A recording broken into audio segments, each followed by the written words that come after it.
People in this queue in Sri Lanka are happy today.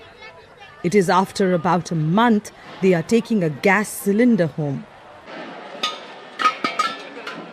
All this while, they somehow managed to survive with less home-cooked food as firewood is difficult to find. Anger against the mismanagement by the government is a general sentiment gripping the Lankans. Very difficult to take the life, day by day, everybody is suffering. The big people and small people, everybody is suffering. Nobody in the parliament people, they won't care about for us. Government skewed fiscal operations over decades have left the nation cash-strapped.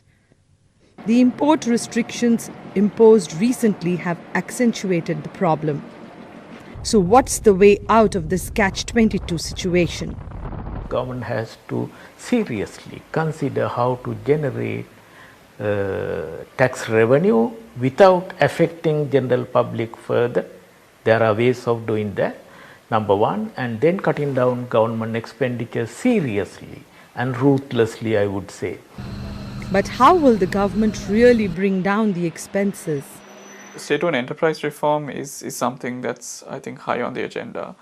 If you look at SOEs, it's a lot to do with maybe 5-6 key entities which are bringing in a lot of the losses. So a lot of that either requires market pricing, but when you do market pricing, consumers are getting impacted. So you need a very good social safety net as well to go with that.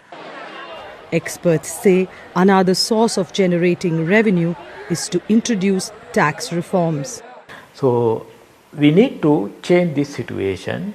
Why?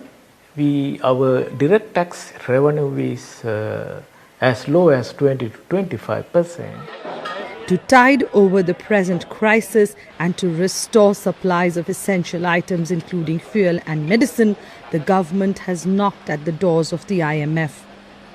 Hopefully, the new Prime Minister will be able to convince the IMF to give $3 billion in bridge financing.